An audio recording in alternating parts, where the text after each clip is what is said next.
કે રાજ્યના કિસાનો માટે મારા વિભાગે એક અતિ મહત્વનો નિર્ણય કર્યો છે। બિયારણ કે ખાતરના વેચાણમાં જે કાંઈ લોકો ગેરરીતિ કરતા હશે એ તત્વો હવે સીધા જેલ ભેગા થવાના છે। એમના માટેના કેટલાક નિર્ણયો અમારી સરકારે કર્યા છે। છેલ્લા 3 મહિનામાં લગભગ 54 લાયસન્સ કેન્સલ કર્યા છે, 2 પોલીસ ફરિયાદ કરી છે। ગુનાહિત પ્રવૃત્તિ આચરતા જે કાંઈ લોકો છે, જગતના તાજ સાથે એ ચેડા કરે છે, સંગ્રહખોરી કરે છે, ડુપ્લિકેટ માલ વેચે છે, ખાતરો ડુપ્લિકેટ વેચે છે, સબસિડીવાળા ખાતર બારોબાર જે લોકો આપી દે છે, એ તમામની સામે ઝીરો ટોલરન્સની નીતિ એ રાજ્ય સરકારે અપનાવવાનો નિર્ણય કર્યો છે। અને એના માટે પીબીએમ એક્ટ હેઠળ હવેથી કાર્યવાહી થશે, કારણ કે પીબીએમ એક્ટના ધારામાં આ કોમોડિટી આવે છે અને એટલા માટે પહેલીવાર ગુજરાત સરકારે આ પ્રકારનો નિર્ણય કર્યો છે। ઘણા બધા અમારા વિભાગ દ્વારા 246 લાયસન્સ રદ કરીને 26 તત્વો સામે એફઆઈઆર પણ ગયા વર્ષે કરી હતી। આ કાર્ય અનેક ટીમો બનાવીને તમને વિગતવાર પ્રેસ નોટ આપીશું। એ કામ તો શરૂ જ છે, અલગ અલગ નિયમોની પણ જોગવાઈઓ છે, પણ ખાસ આવી પ્રવૃત્તિ સાથે રીઢા થયેલા અને વારંવાર આ પ્રવૃત્તિ કરે છે, સીધા સંકળાયેલા છે, એ તમામ લોકો એ ચાહે વેચતા હોય કે બનાવતા હોય એ બધાને એ ઈસમોને the prevention of black marketing and maintenance of supply of essential commodity PBM act 1980ની જેલની સજા અને દંડ થાય એના માટેનો નિર્ણય એ રાજ્યની સરકારે લીધો છે। અલગ અલગ ટીમો બનાવીને અમારો વિભાગ કામ કરે છે, પણ મને જણાવતા આનંદ થાય છે કે આ પીબીએમ એક્ટ કાયદો એ આવશ્યક ચીજ વસ્તુ ગેરકાયદેસર વેચાણ કરી રહ્યા છે એમના માટે લાગુ પડે છે અને આ કાયદા હેઠળ તાત્કાલિક એમની ધરપકડ થાય છે।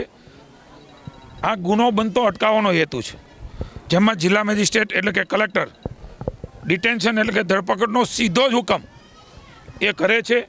એકવાર ખૂબ મોટા પાયે ગેરરીતિ કરી હોય અને બીજી વાર એ ગેરરીતિમાં ઝડપાય તો પણ અમારો વિભાગ એ કલેક્ટરને પીબીએમ ધારામાં એમની સામે ફરિયાદ કરવા માટે સીધી જ જાણ કરશે અને 6 મહિના મહત્તમમાં ધરપકડનો સીધો હુકમ એ જેલમાં જવાનો થાય છે।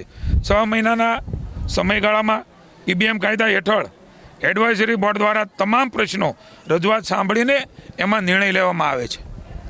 ગુનો દાખલ કરવો પછી ધરપકડ કરવી આવું આમાં કશું જ નથી। એટલા માટે આવો કડક નિર્ણય આ 6 મહિના બાદ ગુનાહિત પ્રવૃત્તિ હેઠળ જો નામદાર કોર્ટ ચાર્જશીટ દાખલ કરે તો એની સામે કાયદેસર પણ કાર્યવાહી કરવામાં આવે છે। હું તમામ લોકોને ચેતવું છું, આપના સૌ માધ્યમથી ચેતવું છું, અમારા ખેડૂતો સાથે એમના ખેતરમાં અલગ અલગ પ્રકારની ગેરકાયદેસર પ્રવૃત્તિઓ કરીને એમના પાક સાથેના જીવન સાથે જો ખેલવાડ કરશે તો રાજ્યની ભૂપેન્દ્રભાઈની સરકાર અને અમારો કૃષિ વિભાગ એમને પીબીએમ એક્ટ હેઠળ જેલમાં ધકેલતા પણ પાછા નહીં પડે।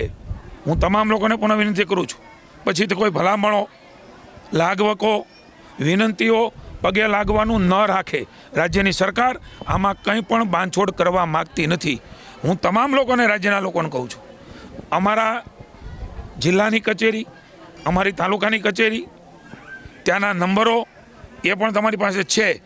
રૂબરૂ જઈને લેખિતમાં, મૌખિકમાં અથવા તો ટેલિફોનિક એ સાચી જાણ કરવામાં આવશે।